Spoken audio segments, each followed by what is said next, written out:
Ja läheme tegelikult videopildis nüüd hoopiski Haapsallu, sellepärast et Haapsallus on aastatega tekkinud väga hea kergliiklusteede võrk, mille ehitamisel on abiks olnud ka Euroopa Liidu taasterahastu. Ega igapäevaselt ju ei mõtle, kui olulised on meie elus kergliiklusteed. Tavaliselt tulevad nad meelde alles siis, kui neid ei ole. Aga kui sa saad sõita jalgrattaga, elektritõuksiga, käia jala või sõita ratastooliga kergliiklusteedel, muutuvad nad meie elus väga-väga tähtsaks.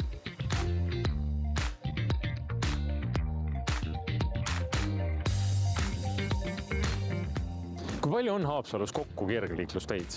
Kokku ma võin öelda, et Haapsalu linna piires on circa 10-11 kilomeetrit kergliiklusteid ja need on valdavalt nüüd viimase 10 aasta jooksul kõik siia rajatud.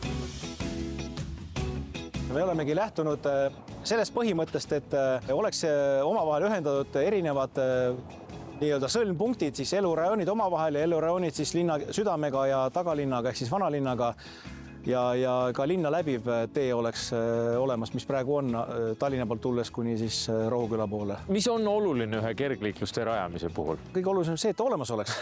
Et meil olid siin ajad, kui tegelikult isegi seesama tänav, kus me praegu seisame, siin jalgrattaga või muu kergliikuriga oli praktiliselt võimatu sõita, sest siin olid autod, siin olid katkised kõnniteed, kitsad. Selle postitänava rekonstrueerimise raames meil oligi tegelikult valida.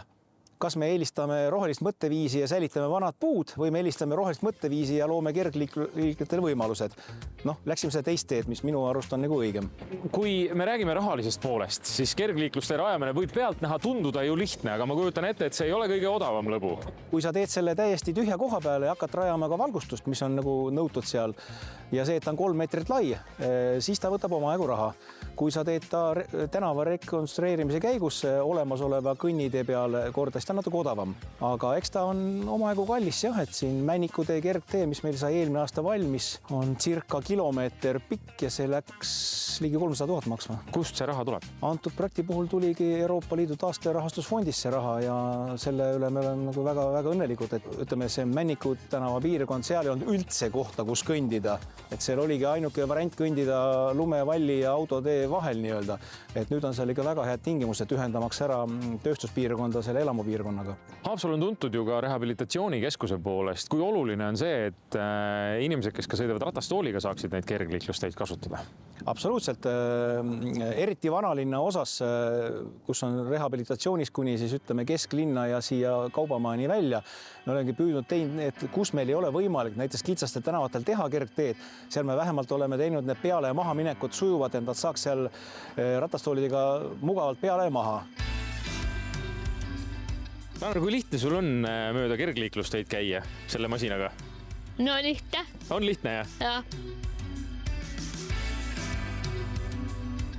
Ja kui sageli te emaga käite siin Haapsalus? Ikka 3 kuu tagant. Muidu Haapsalu meeldib sulle või? Jaa, see on äge. Ma olen 7 aastat siin käinud, et ma ikkagi tean, et kust kaudu ma lähen, milliseid teid ma nagu kasutan. Kui palju 7 aastaga Haapsalu muutunud on, kui me mõtleme kergliiklusteede peale? No ikka on kõvasti, et see peatänav on kindlasti väga mõnus, vähemalt meil on ju, et elektrilise ratastooliga. Ja siin maja ümber on kindlasti nüüd jah, selle viimase aastaga natuke parem on ju, aga mingid lõigud on ikka see, et sa natukene mõtled, et pead ikkagist mööda nii-öelda autosõiduteed sõitma. Aga kui sa esimesi kordi tuli, kas siis oli keerulisem ka masinaga liikuda niimoodi siin nendel kõnniteedel? Enne olid need veerennid, siis ma pidin kogu aeg aeglaseks minema nagu. Jah.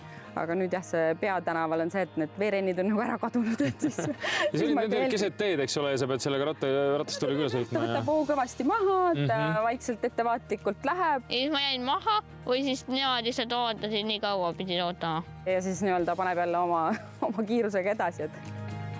Masin, mis sul on, see näeb päris uhke välja, kui lihtne sellega sõita on. Väga lihtne. On jah? Ainult lihtsalt niimoodi joystickiga mölled? Jah. Kui kiiresti see asi liigub siis? 14 kilomeetrit tunnis. Päriselt? Jah. Ma vaatan, selle päris korralikult suured paksud kummid on sellel all. Ja. Sellega läheb päris hästi igasugustest konarustest üle või? Jaa. Aga kui hästi ta manööverdab, sa lihtsalt keerad seda, vajutad seda nuppu ja siis ta teeb ringi ja näita korra. Aga ta ikka täitsa koha peal põhimõtteliselt on võimalik sul selle masinaga keerutada. Jaa. Vaata pearingi käima ei hakka. Natuke hakkab. Natukene hakkab, jah? Olen sellega juba palju olnud. Oled, jah? Jah. proovime korra, liigume natukene sinna poole, vaatame, kui kiiresti läheb. Ma proovin su kõrval joosta, vaatame, kas õnnestub. Vaatame, kui ma kiiremini teeb.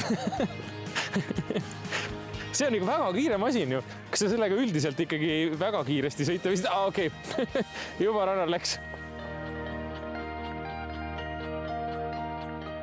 Kergliiklusteed on selline vist natukene selline nagu vereringe või nagu veresoon ühe linna jaoks, eks ole. Et kui ma mõtlen ise ka Haapsalu külastajana suvel üsna sageli, et siis ma hakkasin oma peas läbi mõtlema seda süsteemi, et kuidas ma saaksin täna kergliiklustee peal Haapsalus liikuda, siis tegelikult vist saab juba isegi linnast välja, kui ma hakkan Tallinna poolt tulema, siis juba linnast väljast ma saan mööda kergliiklusteed sisuliselt liikuda juba ju kas Paralepasse ja siis sealt juba, kas varsti tuleb juba sadamasse välja? Sadama suunas siis ütleme poole teeni või poole maa peale on ehitatud välja Transpordiametil kergliiklustee.